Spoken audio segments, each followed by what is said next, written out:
Hello guys, so we are back with another video और इस पे हम डिस्कस करेंगे एक पोम द वॉइड जिसको लिखा है जीएम मुक्तिबोध ने।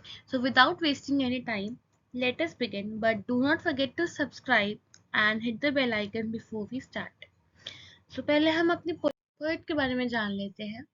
तो Gajanan Madhav Muktibodh, also known as GM Muktibodh, बहुत ही जाने माने हिंदी पोएट, एसेइस्ट और लिटरेरी क्रिटिक थे।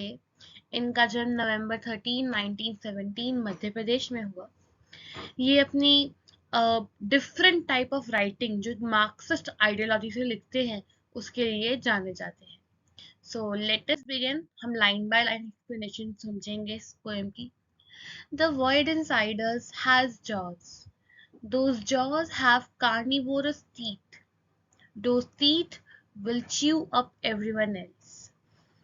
स्टार्टिंग होती है इस पोएम की ये बताते हुए कि हमारे अंदर जो अकेलापन है वो अकेलापन ऐसे उस अकेलेपन के जबड़े हैं, यानी कि वो हमें काट रहा हो जिससे उसके दांत हैं। और उस जबड़े के अंदर जो दांत है ना वो कार्निवोरस टीथ है, यानी कि ऐसे दांत हैं जो हमें हार्म पहुंचा सकते हैं, जो ह्यूमन फ्लेश खा सकते हैं, यानी कि वो हमें भी खा के खत्म कर सकते हैं। इतना खतरनाक है ये अकेलापन। The dearth inside is our nature, habitually angry. यहाँ बताया जाता है कि जो अकेलापन है ना, ये ऐसा है जो सबके अंदर होता है। ये void सबको अपने अंदर महसूस होता है कि किसी ना किसी चीज की कमी है उस इंसान में। और हर इंसान जो ये सुन रहा है या पढ़ रहा है वो ये फील कर पाएगा कि कोई चीज़ से हम सोचते हैं कि हमारे अंदर ये चीज़ क्यों नहीं है, हमारे अंदर क्वालिटी क्यों नहीं है, तो हमें गुस्सा आ जाता है। वो अकेलापन हमारे गुस्से में बदल जाता है। Moving forward, in the dark hollow inside the jaws there is a pond of blood. कहते हैं इसी अकेलेपन के अंदर एक खून का तालाब है। इसका मतलब है सफरिंग है, लोगों की दुख तकलीफ है, उनके अकेलेपन में उनकी दुख और तकलीफें छुपी हुई हैं। This void is utterly black, is barbaric, is naked, disowned, debased, completely self-absorbed. ये अकेलापन अंधेरे से भरा हुआ है। ये अकेलापन ऐसा है कि जैसे बिल्कुल ही कोरा हो, बिल्कुल ऐसी चीज है जो हमें रिजेक्शन दिखाती है, हमारी सारी सफरिंग दिखाती है, हमारी सारी दुख तकलीफों को सामने ले आती है। इसलिए सेल्फ अब्जॉर्ब्ड, यानी ये अकेलापन हमारे खुद के अंदर से ही आया है, कहीं बाहर से नहीं आया है।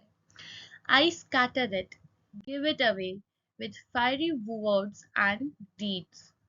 और स्पीकर कहते हैं कि मैं अपनी आवाज के थ्रू, अपनी इस पोएम के थ्रू इसी अकेलेपन को आपकी तरफ पहुंचा रहा हूँ कि मैं कैसा अकेलापन महसूस कर रहा हूँ। इस बात को मैं वर्ड्स के थ्रू एक्सप्रेस कर रहा हूँ।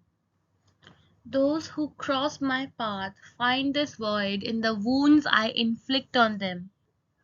They let it grow, spread it around, scatter it and give it away to others. क्या कहते हैं, और जो भी कोई मेरी पोएम, मेरे वर्ड्स पढ़ता है ना, वो समझ पाएगा कि मैं कैसा अकेलापन महसूस कर रहा हूँ, मुझे क्या तकलीफें हो रही हैं।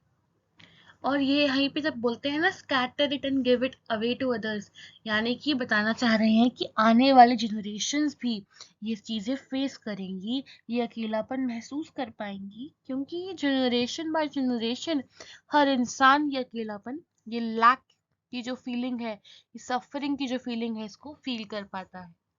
Raising the children of emptiness, the void is very durable, it is fertile.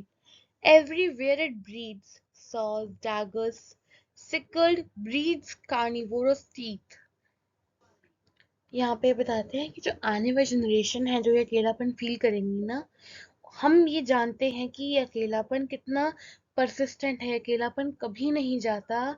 ये फर्टाइल है, बहुत उपजाऊ है कि एक के बाद एक जनरेशन में ये अकेलापन हर इंसान फील कर पाएगा।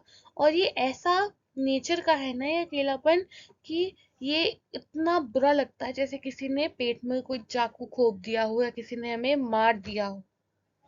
That is why there is dancing, jubilation. Death is now giving birth to brand new children.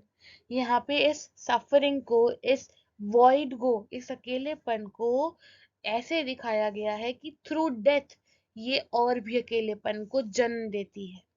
Everywhere there are oversight with the teeth of saws, there are heavily armed mistakes. The world looks at them and walks on, rubbing its hands.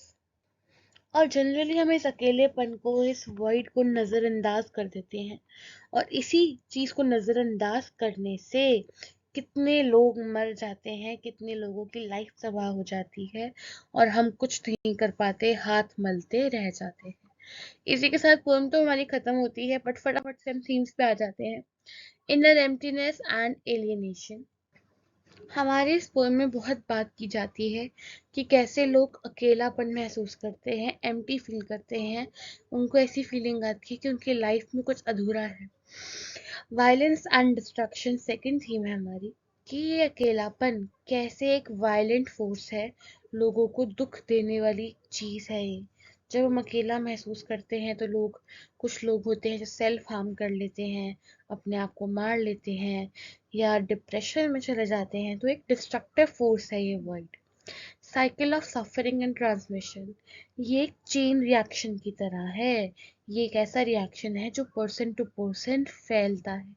आज मुझे अकेला feel हो रहा है, हो सकता है कि मेरी फैमिली की कंडीशन ऐसी हो सकता है फैमिली की कंडीशन सेम रहें आफ्टर द नेक्स्ट 10 और नेक्स्ट 15 ईयर्स ऑल्सो। तो मेरे जो बच्चे होंगे उनको भी ये सेम एम्प्टीनेस फील होगी, किसी को बता नहीं पाएंगे, अगेन उनकी बच्चों को ऐसी चीज फील होगी। तो एक चेन रिएक्शन की तरह चलता जाता है, ट्रांसमिट होता रहता है। That is the end of our video. Thank you for watching. Do not forget to subscribe before you leave.